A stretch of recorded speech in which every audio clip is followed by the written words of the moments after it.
दोस्तों नमस्कार। आज़ाद का अड्डा में मैं गुरमीत सिंह आज़ाद आपका एक बार फिर स्वागत करता हूँ, खैर मर्तम करता हूँ।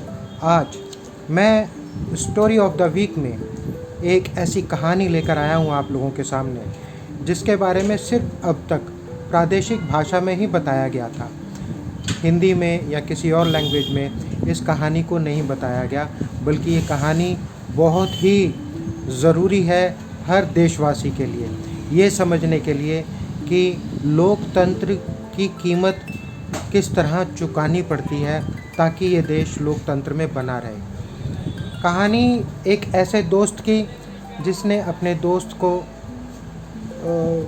बचाने के लिए या समझ लीजिए कि पता लगाने के लिए अपने दोस्त की गुमशुदगी को और उसकी मौत को सही कारण पता लगाने के लिए सिर्फ 1 साल के भीतर इस दोस्त ने अपनी भी कुर्बानी दे दी।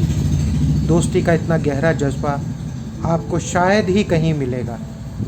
मैं सीधा मुद्दे पे आता हूँ। आज मैं बात करूँगा JSK यानी कि जसवंत सिंह खालड़ा की कहानी के बारे में।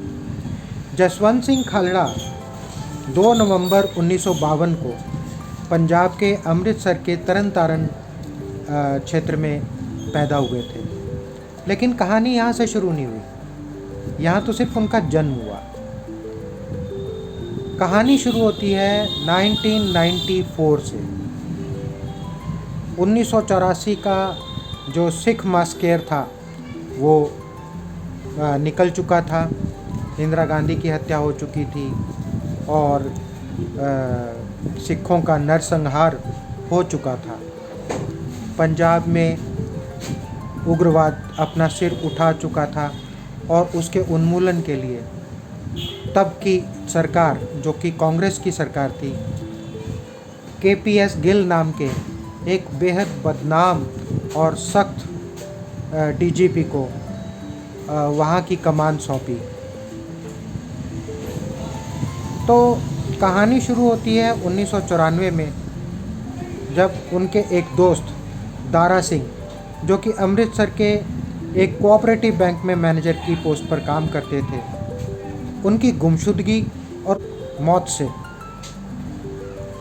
दारा सिंह को अमृतसर की पुलिस के द्वारा पूछताछ के लिए उठाया जाता है और बाद में उनको मारकर लावारिस लाशों में डालकर उनका दाह संस्कार कर दिया जाता है। उनके परिवार को पता तक नहीं चलता कि उनके परिवार का सदस्य मर चुका है। जब ये बात जसवंत सिंह खालड़ा को पता चलती है तो तफ्तीश करने के लिए वो दुर्गियाना मंदिर के शमशान घाट में पहुंचते हैं, जो कि तरन तारण में है। जब वो वहां पहुंचते हैं और अपने दोस्त की शिनाख्त के बारे में पता करने के लिए वहाँ के कागज़ों को, वहाँ के रिकॉर्ड्स को जांचते हैं, तो पता लगता है कि उनका दोस्त ही नहीं बल्कि करीबन 350 जो लड़के थे उनको ठीक उसी तरह से, उसी फार्मूले के तहत वहाँ पर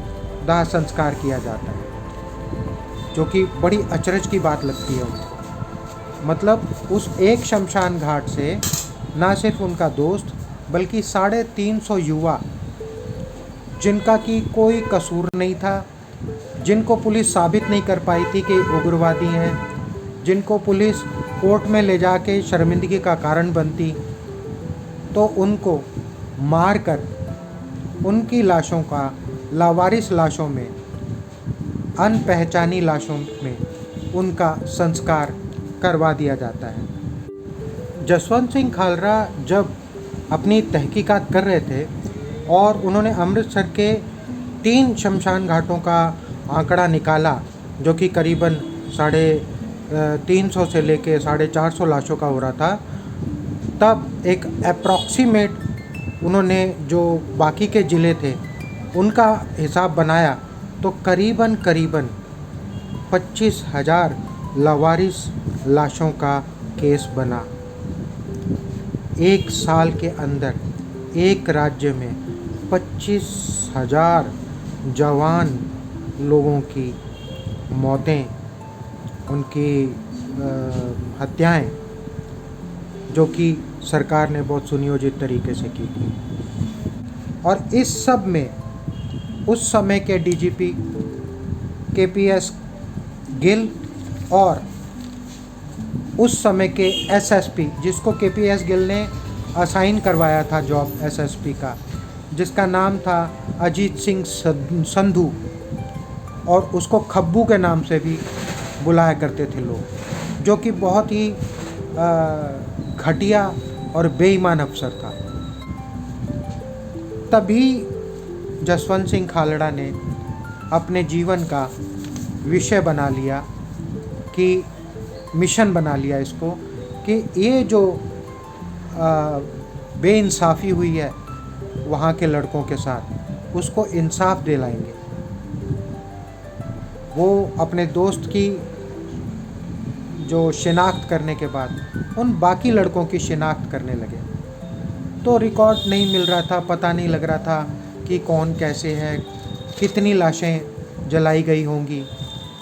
तब एक फार्मूला उनको किसी ने सुझाया कि ये जो लकड़ियाँ लाई जाती हैं शवों को जलाने के लिए, ये लकड़ियाँ एमसीडी के खाते से आती हैं, और इसका जो खर्चा है वो पंजाब पुलिस के द्वारा दिया जाता है। तो अमूमन एक लाश में करीबन 40 मन लकड़ी लगती है।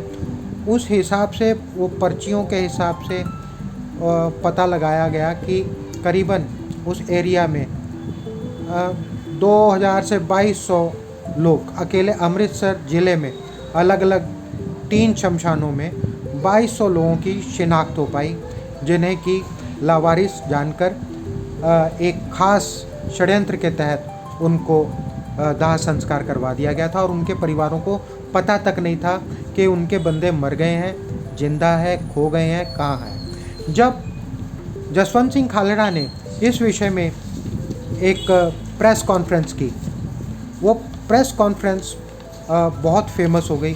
पूरे देश विदेश में हाहाकार मच गया कि किस तरीके से जब एक सरकार अपनी आई पर आती है या अपने तरीके पर आती है, तो किस तरीके से नागरिकों का सामूहिक हत्याकांड करके और उसको रिकॉर्ड से हटा देती है। जब इसका हो हल्ला मचा, तब केपीएस गिल ने जसवंत सिंह खालड़ा के तीसरे दिन ये कहकर एक कॉन्फ्रेंस को संबोधित किया कि जसवंत सिंह खालड़ा जिन आंकड़ों की बात कर रहे हैं, वो युवा तो पंजाब में रह ही नहीं रहे हैं, वो युवा तो विदेशों में चले गए हैं, नौकरियां कर रहे हैं, छुपे फिर रहे हैं हमसे। जसवंत सिंह खालड़ा को ये बात ठीक नहीं लगी। जसवंत सिंह खालड़ा ने अपनी तहकीकात को 2 कदम और आगे बढ़ा दिया, और वो चले गए कनाडा, अमेरिका और ब्रिटेन। वहाँ पर रहने वाले जितने भी सिख समुदाय के लोग थे या पंजाबी थे, उन सब से उन्होंने रिक्वेस्ट की और पूछा उनसे कि इस तरीके का पंजाब में हुआ है, तो अगर आपके पास कोई आंकड़ा हो जो बच्चे वहाँ से भाग के आए हैं तो हमें बताया जाए। लेकिन जैसा कि होना था वही हुआ। तो जो भागे ही नहीं थे, जो यहीं मार दिए गए थे, वो वहाँ कैसे मिलते। तो जसवंत सिंह खालड़ा जी ने बाकायदा उन चीज़ों को डॉक्यूमेंटेड करके वेरीफाई करवा के वापस आ गए। हालांकि उनको लाइफ थ्रेटनिंग मिल रही थी कि आपको जान से मार दिया जाएगा, लेकिन वो चाहते तो वहीं रहकर भी अपनी लड़ाई लड़ सकते थे, पर उन्होंने ऐसा नहीं किया। उन्होंने ये ज़्यादा ठीक समझा कि पंजाब में आकर अपनी लड़ाई को लड़ा जाए। हुआ जी, बड़े समझाए गए, वो विरोधियों की तरफ से बहुत उनके ऊपर एक प्रेशर बनाया गया, लेकिन उन्होंने बोला कि या तो आप बताइए कि वो आंकड़े हैं कितने, और बताइए कि आपसे गलती हुई है, और या फिर आप रिज़ाइन कीजिए। लेकिन वहाँ की सरकार और वहाँ के डीजीपी और एसएसपी ये नहीं चाहते थे। तो एक ख़ास षड्यंत्र के तहत उनको सितंबर 95 में पुलिस ने बिल्कुल उसी तरह उठाया जिस तरह दारा सिंह को उठाया था। फिर उनको अलग अलग जगहों पर ले जाकर उनको कई तरीके की शारीरिक और मानसिक प्रताड़नाएं दी गई, कई दिन तक। मैं आपको बता रहा हूँ, कई दिन तक। लेकिन वो ऐसी मिट्टी के बने थे कि उन्होंने न्याय का साथ नहीं छोड़ा, सच का साथ नहीं छोड़ा, अपने दोस्त को किया हुआ अहद नहीं छोड़ा, क्योंकि वो चाहते थे कि ये भंडा फूटे, लोगों को पता लगे कि किस तरीके से सरकारें लोगों के साथ जुल्म कर रही हैं।